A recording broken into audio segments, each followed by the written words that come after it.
This is something I have desired and feared for a long time, to throw myself into my biological ocean and not just float, but also swim.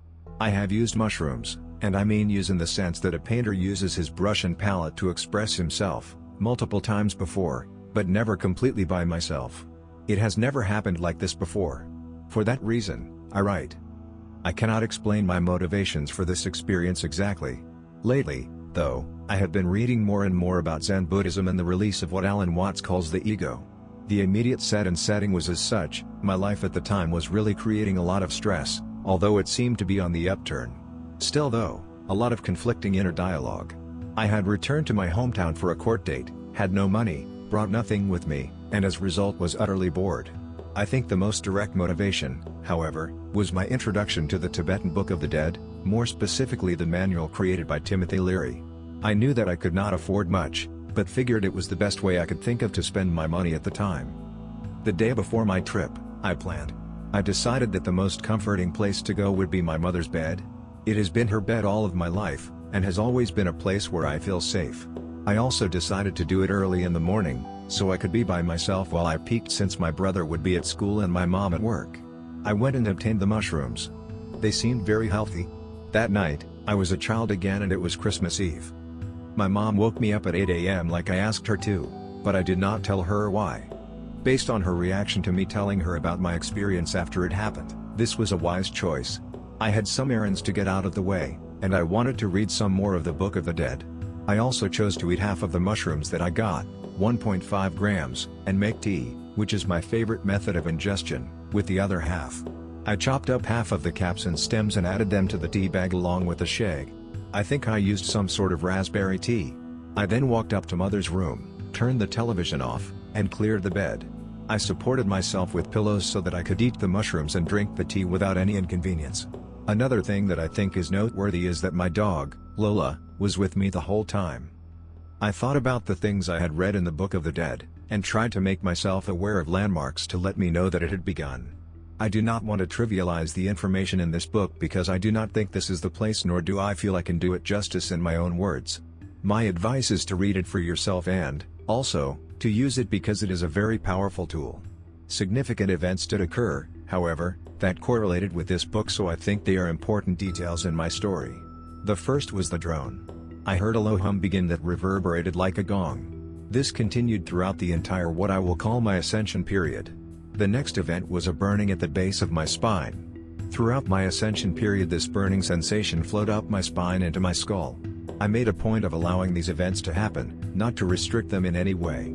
I believe this is a crucial point of focus if one wants to enjoy his or her psychedelic experience fully. Resistance and rationalization seem to only lead to fear and loathing. I started to doubt this feeling, so I closed my eyes to see what would happen.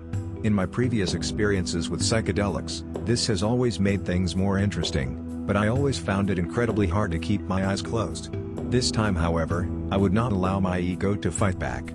I closed my eyes again and soon found myself in a fetal position in the middle of the bed with Lola lying right beside me. At this point I noticed her and began to rub her belly. I will admit, as well, that for a fleeting moment I felt a sexual connection to her, but it was soon recategorized in my brain as a love of deep friendship. The Book of the Dead makes a point of recognizing sexual desires, as well as all others, as products of the mind.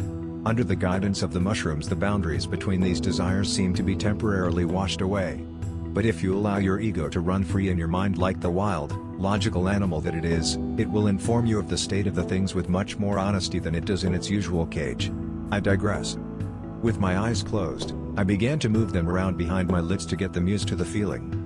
My visuals remind me of what happens when you put a magnet up to a television screen. The background was black with waves of color spectrums pulsating, flowing, ever-changing yet constant. I was ecstatic. I was delighted. I was safe. Then, I peaked. Normally, it is impossible for me, as well as most that I know, to sleep while influenced by psychedelic substances. It's simply something that cannot be forced. This time, however, I lost myself. I went into what I would call a trance. For it was as if I was dreaming, but my entire self was there.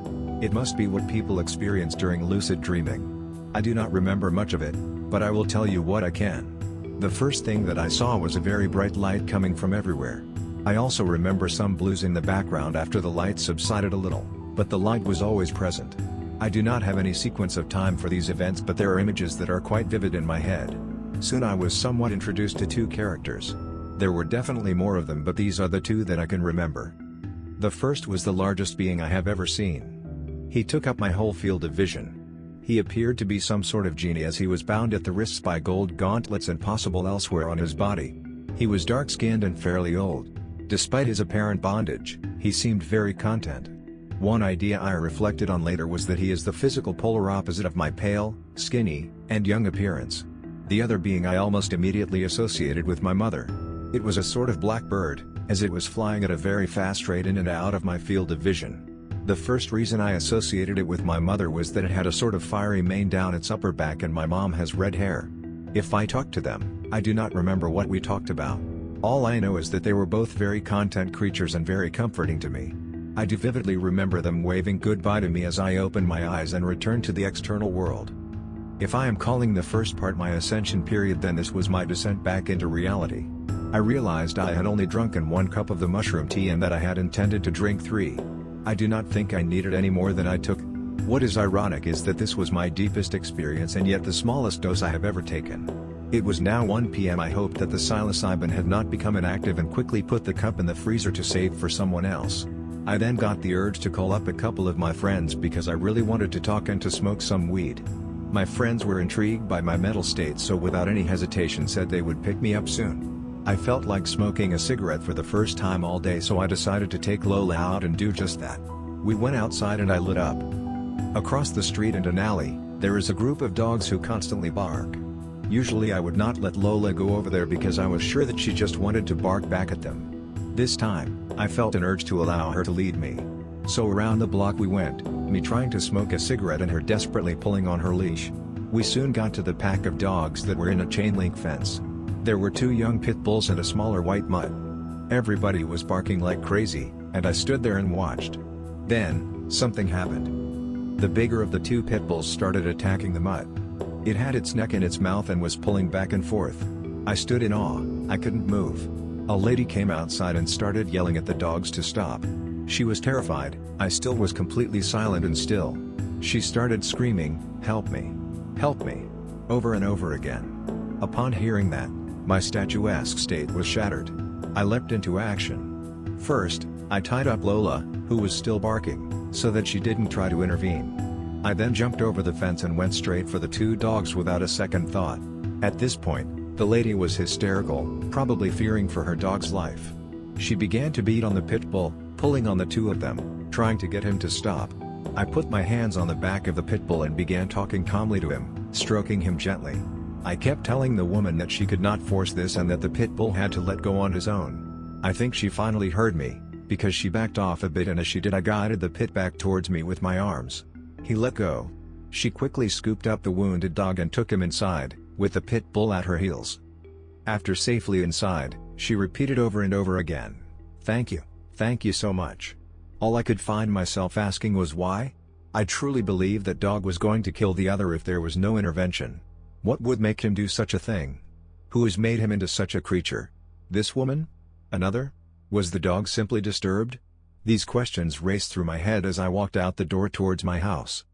Now, this event may seem trivial to some, but to me it was the external sister event to my mostly internal ascension period. I had somehow brought some knowledge of myself as well as the world out of me and used it in the external world. I say this because I am highly suspect of whether or not I would have been able to have done what I did without the first part of the journey. In my usual mental state, I imagine I would have had thoughts such as "this isn't my problem" or "but what if I get hurt?" Yet these were the furthest things from my mind in the situation. In a way, I felt that it brought out the God in me, the God that exists in everything. I know that may not make sense to some, but it was how I felt and continue to feel. To whom it may concern, the rest of the day I spent getting stoned and talking my ass off, telling anyone who was willing to hear about my tale. And now, I have told you. This is one of the most, if not the most, wonderful and intense experiences of my life.